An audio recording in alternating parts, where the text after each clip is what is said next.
जुलाई से देश भर में 3 नए आपराधिक कानून लागू होने से कानून की भाषा बदलने वाली है। इस फैसले के बाद से अंग्रेजों की एक और निशानी देश से मिट जाएगी। हालांकि विपक्षी दल इन कानूनों के लागू होने का लगातार विरोध कर रहे हैं। कौन क्या कह रहा है, इसे आगे बताएंगे। पहले ये समझ लेते हैं कि नए कानून में क्या है, इनके लागू होने से न्याय प्रणाली में क्या बदलाव आएंगे। सबसे पहली बात तो ये है कि इन कानूनों के लागू होने के बाद ब्रिटिश काल के कानूनों की विदाई हो जाएगी। दरअसल भारतीय नागरिक सुरक्षा संहिता, भारतीय न्याय संहिता, भारतीय साक्ष्य अधिनियम, ब्रिटिश काल के दंड प्रक्रिया संहिता, भारतीय दंड संहिता, भारतीय साक्ष्य अधिनियम की जगह लाए गए हैं। खास बात यह है कि इधर कानून लागू हुआ, उधर दिल्ली में नए कानूनों के तहत पहली FIR दर्ज भी हो गई। नए कानून की सबसे बड़ी खासियत यह है कि इनके लागू होने से आम लोगों की पुलिस तक पहुंच आसान हो गई है, क्योंकि पूरा सिस्टम ऑनलाइन किया गया है। अब एक सवाल ये भी है कि क्या नए कानूनों का पुराने मामलों पर असर पड़ेगा। तो आपको बता दें कि वो मामले जो 1 जुलाई से पहले दर्ज हुए हैं, उनकी जांच और ट्रायल पर नए कानून का कोई असर नहीं पड़ने वाला है। 1 जुलाई से सारे अपराध नए कानून के तहत दर्ज होंगे। अदालतों में पुराने मामले पुराने कानून के तहत ही चलते रहेंगे। नए मामलों के नए कानूनों के दायरे में जांच और सुनवाई की जाएगी। अपराधों के लिए प्रचलित धाराएं अब बदल चुकी हैं। नए कानून के आने के बाद इसमें जो बदलाव हुए हैं, उसका असर अब देखने को मिलेगा। इसलिए अदालत, पुलिस और प्रशासन को भी नई धाराओं का अध्ययन अब करना होगा। अब आपको बताते हैं वो बदलाव जो नए कानूनों के लागू होने के बाद से होने वाले हैं। नंबर 1, नए कानूनों से एक आधुनिक न्याय प्रणाली स्थापित होगी, जिसमें 0 FIR, पुलिस में ऑनलाइन शिकायत दर्ज कराना, SMS यानी मोबाइल फोन पर संदेश के जरिए समन भेजने जैसे इलेक्ट्रॉनिक माध्यम और सभी जघन्य अपराधों के वारदात स्थल की अनिवार्य वीडियोग्राफी जैसे प्रावधान शामिल होंगे। इसके अलावा महिलाओं, 15 वर्ष की आयु से कम उम्र के लोगों, 60 वर्ष की आयु से ज्यादा के लोगों और दिव्यांग या गंभीर बीमारी से पीड़ित लोगों को पुलिस थाने आने से छूट दी जाएगी और उन्हें उनके निवास स्थान पर ही पुलिस की सहायता मिल सकेगी। नए कानूनों के तहत अब कोई भी व्यक्ति पुलिस थाना गए बिना इलेक्ट्रॉनिक संचार माध्यम से घटनाओं की रिपोर्ट दर्ज करा सकता है। इससे मामला दर्ज करना आसान और तेज हो जाएगा। इसके अलावा पुलिस द्वारा त्वरित कार्रवाई की जाएगी। नंबर 2, नए कानूनों के तहत आपराधिक मामलों में फैसला मुकदमा पूरा होने के 45 दिन के अंदर आएगा और पहली सुनवाई के 60 दिन के अंदर ही आरोप तय किए जाएंगे। वहीं दुष्कर्म के मामले में दुष्कर्म पीड़िताओं का बयान कोई महिला पुलिस अधिकारी, उसके अभिभावक या किसी रिश्तेदार की मौजूदगी में ही दर्ज करेगी और मेडिकल रिपोर्ट 7 दिन के अंदर ही देनी होगी। नंबर 3, नए कानूनों में संगठित अपराधों और आतंकवाद की कृत्यों को परिभाषित किया गया है।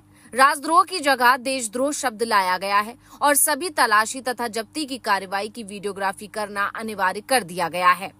नंबर 4, महिलाओं और बच्चों के खिलाफ अपराधों पर एक नया अध्याय जोड़ा गया है।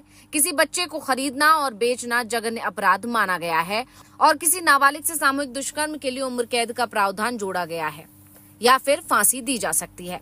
नए कानूनों में महिलाओं और बच्चों के खिलाफ अपराधों की जांच को प्राथमिकता दी गई है, जिससे मामले दर्ज किए जाने के 2 महीने के अंदर ही जांच पूरी की जाएगी। नए कानूनों के तहत पीड़ितों को 90 दिन के अंदर अपने मामले की प्रगति पर नियमित रूप से जानकारी पाने का अधिकार होगा।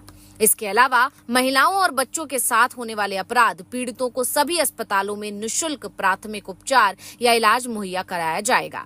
ये प्रावधान सुनिश्चित करता है कि पीड़ित को आवश्यक चिकित्सीय देखभाल तुरंत मिले।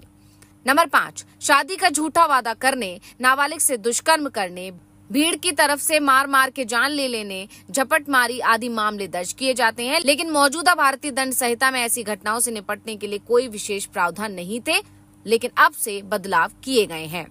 नंबर 6, 0 FIR से अब कोई भी व्यक्ति किसी भी पुलिस थाने में प्राथमिकी दर्ज करा सकता है, भले ही अपराध उसके अधिकार क्षेत्र में नहीं हुआ हो। इससे कानूनी कार्रवाई शुरू करने में होने वाली देरी खत्म होगी और मामला तुरंत दर्ज किया जाएगा, क्योंकि इससे पहले पुलिस मामलों की सुनवाई नहीं करती थी अगर वो उनके अधिकार क्षेत्र का मामला नहीं होता था। लेकिन अब नए कानूनों में इसको लेकर प्रावधान लाया गया है। नंबर 7, नए कानून में जुड़ा एक दिलचस्प पहलू ये भी है कि गिरफ्तारी की सूरत में व्यक्ति को अपनी पसंद के किसी व्यक्ति को अपनी स्थिति के बारे में सूचित करने का अधिकार दिया गया है। इससे गिरफ्तार व्यक्ति को तुरंत सहयोग मिल सकेगा।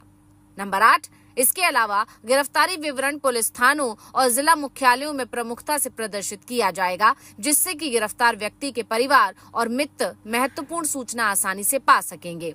आरोपी और पीड़ित दोनों को अब प्राथमिकी, पुलिस रिपोर्ट, आरोप पत्र, बयान, स्वीकारोक्ति और अन्य दस्तावेज 14 दिन के भीतर पाने का अधिकार होगा। अदालतें समय रहते न्याय देने के लिए मामले की सुनवाई में अनावश्यक विलंब से बचने के वास्ते ज्यादा से ज्यादा 2 बार मुकदमे की सुनवाई स्थगित कर सकती हैं। नंबर 9, नए कानूनों में सभी राज्य सरकारों के लिए गवाह सुरक्षा योजना लागू करना अनिवार्य है, ताकि गवाहों की सुरक्षा व सहयोग सुनिश्चित किया जाए और कानूनी प्रक्रियाओं की विश्वसनीयता व प्रभाव बढ़ाया जाए। नंबर 10, अब लैंगिकता की परिभाषा में ट्रांसजेंडर भी शामिल हैं, जिससे समावेशिता और समानता को बढ़ावा मिलता है।